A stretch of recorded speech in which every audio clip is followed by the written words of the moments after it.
Hello everybody and welcome to Theory Pop, taking a refreshing look at the movies, games and TV shows you love.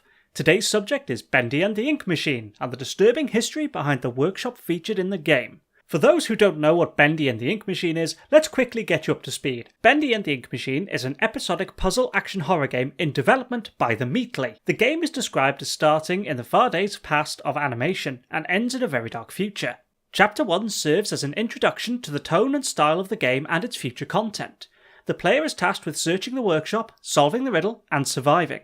The game starts when Henry receives a letter from his old business partner, Joey Drew, inviting him to visit the animation workshop. But when Henry arrives, the place is empty. No one greets him on arrival, and film projectors are left running with no one watching. The workshop itself doesn't look purpose-built for an animation studio. Artists' desks are crammed into seemingly random corners and hallways, and none of the offices have windows facing out into the corridor or wider rooms. The doors don't even have windows. Everything feels crammed into spaces where they would fit or were just convenient. It's clear that Joey Drew's animation company didn't design the workshop themselves, but instead moved into an existing building after the previous occupiers left. If the workshop was originally owned by another company, then what type of business was it? What clues can we take from Chapter 1 to point us to the type of enterprise that once operated out of Joey's workshop? First, let's identify the time period the game is set in. The overall art style and tone of the game definitely has the feeling of an older style of animation. While exploring the workshop, Henry finds multiple posters for animated films on the walls. Many of these posters feature the titular Bendy, the dancing demon, and his wolf friend Boris.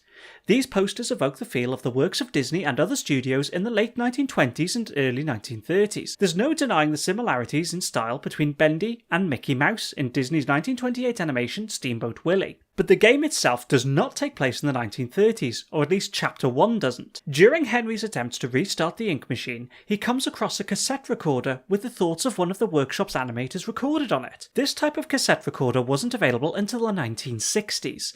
The dictaphones widely used by businesses in the 1930s relied on wax cylinders to capture the recording. Compact cassettes of the style that would fit this type of recorder weren't developed until 1962. The animator on the tape complains that the workshop's animations are no longer coming out on time.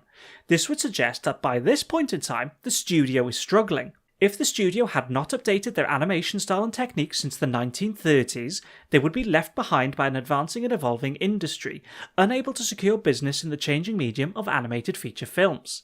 The game being set in the 1960s also matches up with what Henry reads in Joey's letter at the start of the game. It's been 30 years since they last worked on animation together, so Chapter 1 of Bendy and the Ink Machine takes place sometime during the 1960s. Now that we have an approximate time period established, we can look in more detail at the clues left behind by the workshop's previous tenants. While exploring the hallways of Joey Drew's workshop, Henry encounters a macabre scene. Strapped to an upright table is none other than Boris the Wolf, one of Bendy's animated pals, with his chest cracked open.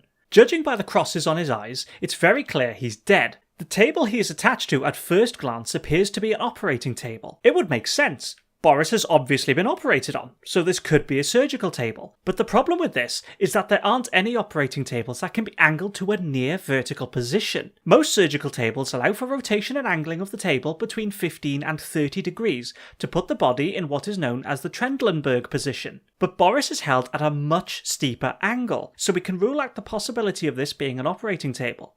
What this actually looks like is an embalming table. While most embalming tables can be angled to a similar position as those intended for surgery, some tables produced in the early 1900s could be angled to a much steeper degree. This 1903 embalming table, made by the Embalmer Supply Company of Westport, was adjustable via a mechanism in the base of the unit and could be angled to a very similar degree as the table Henry finds Boris on. An embalming table is a very strange thing to find in an animation studio, but it's reasonable to assume that the previous tenants left this one behind. It does appear to be built into the room itself, with a pipe entering the table from the back, and this would have been very difficult and expensive to remove. It would likely have been easier to just leave it in place when the owners moved out.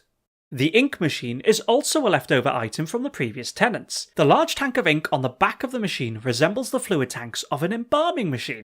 In fact, it's not hard to imagine an older embalming machine, such as the 1930 Pilling & Sons model, being converted into a device that resembles the ink machine. This would also explain the ink pipe running through to the table Boris is attached to. It originally carried embalming fluid, not ink. Once the ink machine has been activated, returning to Boris reveals that ink is now pumping out of his body through the hole in his chest. This fits with the general practice of embalming. Bodily fluids are drained via the arteries and veins, replaced by embalming fluid. Once the machine was activated, the ink was pumped into Boris's body and expelled excess fluid from his open chest wound. Good thing this is ink and not blood, or this scene would be way too graphic. Near the end of the chapter, Henry falls into the basement of the workshop and enters a room containing a pentagram and 2 coffins propped against the far wall. The pentagram might suggest some otherworldly ritual, murder, or sacrifice, but if this is the case, why are there coffins here? The coffins would suggest care for the deceased. However, if this is a murder situation, as often happens in horror games, then there would be no need for the coffins.